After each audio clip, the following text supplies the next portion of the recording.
My fiancé has a family tradition of spending Sundays with his ex and son leading me out. Now I've started a similar tradition with my ex, and my fiancé is not pleased about it. I'm 32 and have been engaged to Anthony, 34, for about a year. We've dated for 3 years. He has a 12-year-old son named Alex, and I have a good relationship with both of them. Anthony, his ex, and I also get along well for the most part, and I'm generally comfortable with my role. However, Anthony, his ex, and Alex have this odd tradition. Every Sunday they get together and hang out as a family. Apparently, this tradition started before Anthony and his ex divorced, and they decided to keep it going. They make breakfast, watch movies, and spend the whole day together. Honestly, I find it pretty weird. I'm not insecure about it, but I just can't understand why you would want to spend a full day every week with your ex. I expressed how strange I found it when Anthony and I first started dating. But he explained that Alex really looks forward to it, so they continued the tradition. Initially, I would stay in our room or the basement all Sunday. But I got tired of feeling like I was trapped in my own house, so I started going out for the whole day. Anthony never asked where I was going, nor did he seem to notice that I was gone. At first, I'd spend Sundays golfing, running errands, or hanging out at a bar. But then I reconnected with an old friend, Ben. Ben and I dated 5 years ago, and we stayed good friends. He recently went through a divorce and moved into a new apartment. One Sunday, when I planned to go to the movies, Ben invited me over instead. We hung out, smoked some weed, watched movies, and cooked together.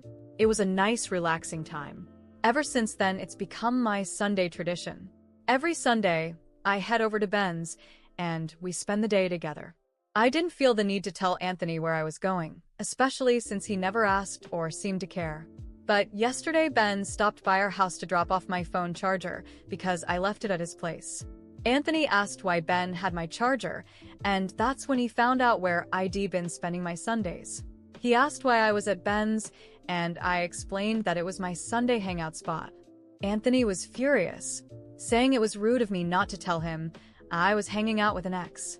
I couldn't help but laugh and pointed out the irony of him getting upset about me spending time with an ex when he's been doing the same thing every Sunday with his ex. Anthony insisted it was different because he had been honest about his relationship with his ex, and if I had an issue with it, I should have said something.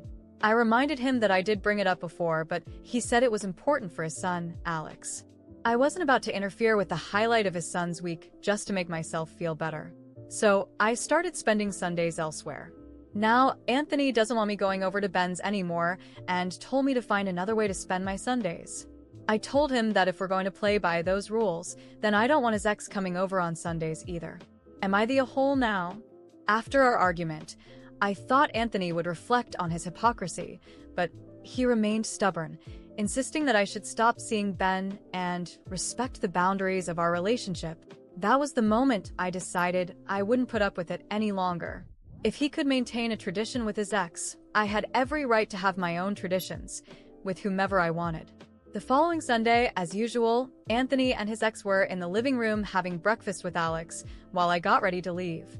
Just as I was about to walk out, Anthony intercepted me, asking where I was going, as if he had only just decided to care. I looked him straight in the eye and calmly replied, "I'm going to Ben's." Same as always. His face darkened immediately, and he tried to stop me, but I left without another word. I spent the entire day with Ben, guilt-free, enjoying our peaceful routine. When I returned home that night, Anthony was waiting in the living room with his ex beside him. They both looked at me like they had something to say. Anthony and his ex had decided that it would be better for me to distance myself from Alex because, according to them, my behavior wasn't setting a good example for him. In that moment, I felt something snap inside me. It was clear that the ex was using the situation to push me out, and Anthony, like a puppet, went along with it without question. So, the solution is for me to stay away from your son so you can keep playing happy family? I asked, anger bubbling under the surface. His ex smirked, clearly pleased with herself, and that was when I realized she had always wanted me to be a disposable piece in their dynamic. And Anthony let it happen. I stood up slowly, meeting Anthony's gaze with unwavering determination. "You know what, Anthony? Keep your Sundays and your fake family. I'm done fighting for a place you never wanted me to have. I went upstairs, packed my bags, and prepared to leave. Anthony followed, begging me to stay, saying we could still work things out, but I was done with his empty promises. He had already made his choice, and it wasn't me. Once I finished packing, I texted Ben, explaining the situation. In minutes, he replied, telling me I could stay with him while I sorted things out. Without hesitation, I left the house and moved in with Ben. Sitting in his living room with a glass of wine, I felt a sense of peace I hadn't experienced in years. The following months were liberating. I ignored all of Anthony's messages and focused on building a new life with Ben. What began as a simple friendship evolved into a loving relationship, full of respect and care.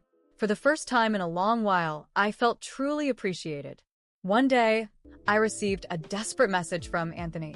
His ex had started dating someone new and no longer wanted to continue their Sunday tradition.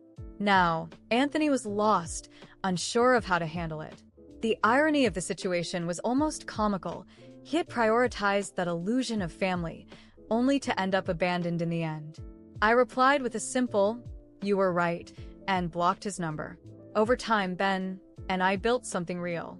While our lives moved forward, Anthony kept trying to crawl back into mine, showing up at Ben's house, begging for a second chance. But every time I saw him, I felt a quiet satisfaction in ignoring his pleas, leaving him exactly where he belonged, in the past. Not long after, I heard that Anthony lost custody of Alex. His ex claimed he wasn't emotionally fit to care for their son alone. Now, Anthony was entirely alone, without family, without support. Meanwhile, Ben and I spent our Sundays building new traditions, free from lies and delusions. And every time I think about how Anthony ended up with nothing, I can't help but smile, knowing that, in the end, he was the only one who lost control of his own life. Over the following weeks, I found myself reflecting more deeply on the events that had unfolded. I kept telling myself that Anthony had always been a good man, a caring partner, someone reliable. But as much as I tried to focus on his good qualities, the same thought kept creeping in. It was unfair. How could it be fair for him to spend weekends at his ex's house under the guise of family time, while the moment I did something similar with Ben, I was suddenly the villain? I wanted to believe that relationships were about trust and equality, but Anthony had shown me that, for him, fairness was a one-way street. At first, living with Ben seemed like a dream. I convinced myself that this new chapter was exactly what I needed. Someone who understood me. Someone who knew the weight of unresolved relationships and shared history. But slowly, that dream began to unravel. The man I thought I knew started shifting. His carefree attitude morphed into irresponsibility, and the little quirks I once found charming became exhausting demands.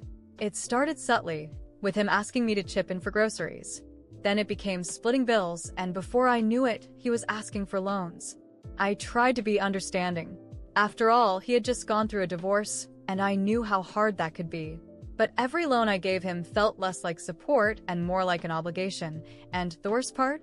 He never paid anything back. I was sinking deeper into a situation I thought would be my escape, only to find myself trapped again. One night, after a long week of work, I came home to find Ben on the couch, scrolling through his phone, a half-eaten pizza box on the coffee table. "We need to talk," he said casually, not even looking up. "About what?" I asked, already dreading what was coming next. "Look, I know things have been tight for both of us, but if you can't pitch in a little more, I might have to start charging rent." I froze. The man I had left everything behind for was now talking about charging me rent like I was just some stranger crashing at his place. I stared at him, my heart heavy with disbelief. How had I let things get this bad? How had I gone from being in a stable relationship with Anthony to living with someone who treated me like a burden? Meanwhile, Anthony's life was taking off. I saw pictures of him and Alex on social media, traveling, smiling, living a life that seemed almost too good to be true. He had won back custody of Alex and was running a successful business. It was as if everything had finally fallen into place for him. And what stung the most was that he didn't seem to miss me at all. He had moved on, while I was stuck in the exact opposite situation, with a man who now expected me to support him. The irony of it all was almost too much to bear. I left Anthony, thinking I was reclaiming my freedom, only to end up here, paying someone else's bills and being treated like a guest in what was supposed to be my new home. I wanted to scream, to cry, but more than anything, I felt a deep, bitter exhaustion. How had I ended up here? One day, while scrolling through my phone, I stumbled upon an old photo of me and Anthony, back when things were simple, back when I thought we had a future. I stared at the photo, feeling a strange mix of regret and anger.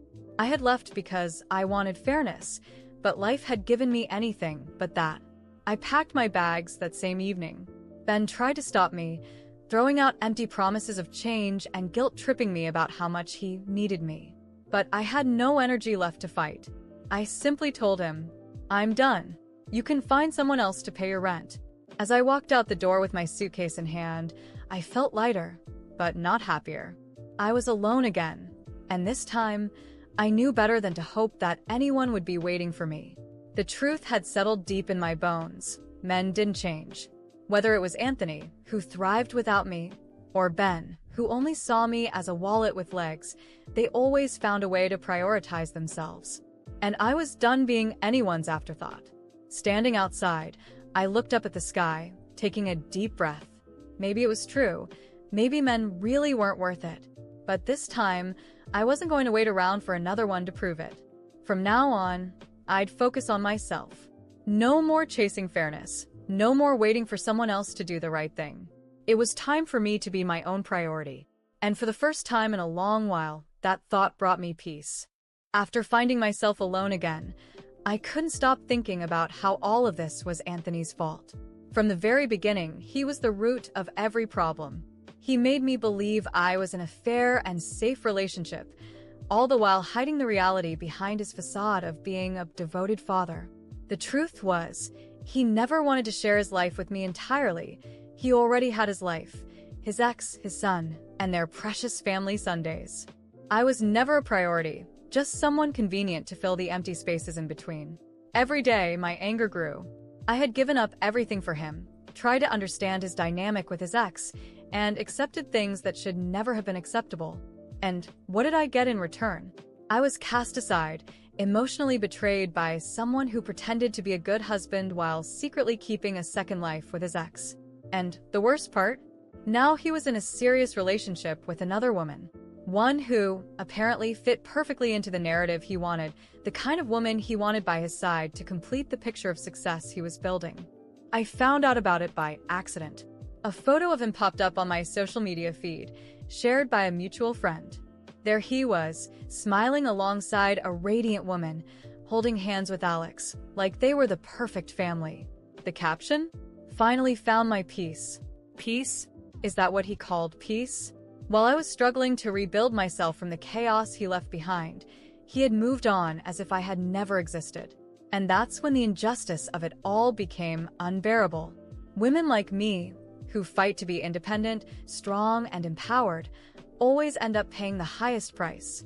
We strive for balance in relationships, we make space, we try to be understanding, and yet we're the ones left behind. Meanwhile, men like Anthony move on without consequence, seamlessly transitioning into new relationships, ready to continue where they left off, without any real fallout. The world is cruel to women like me. When a woman is empowered, she isn't seen as a desirable partner, she's seen as a challenge, a problem to be solved. Anthony didn't want a partner. He wanted a woman who would fit into his mold without question, someone who wouldn't demand equality, someone who would smile while he played house with his ex. And now he found exactly that. While I was alone, trying to rebuild my life from scratch, Anthony was out there living the ideal version of the life he never gave me a chance to have. It's a pain I wouldn't wish on anyone, to see the person who hurt you thrive while you're left struggling to piece your life back together. And I ask myself, why? Why do men like Anthony get away with it? Why is it so easy for them to move on, while we, the women, carry the emotional weight of everything? It's as if the world is rigged to reward those who break us and leave us behind. In the end, Anthony showed me that society still doesn't know how to deal with strong women. We're destined to carry the guilt, the anger, and the pain, while they reap the benefits of our patience and understanding. I gave everything I had to that man, accepted his terms, lived by his conditions, and still, he found happiness with someone else. And I was left behind, forced to rebuild what he had shattered. The truth is, I don't know if I can ever trust again. I tried to be someone who understood, someone who adapted, but the cost was too high. I'm tired now. Tired of searching for fairness in a world that clearly isn't fair to women like me. And maybe, finally, I'm ready to stop waiting for him, or any other man, to understand that. I don't know what the future holds, but I do know this.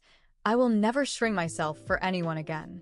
If society doesn't want an empowered woman, that's their problem. I won't change. Now, it's my turn to live life on my own terms, even if that means living it alone. Because in the end, the only person I can truly rely on is myself.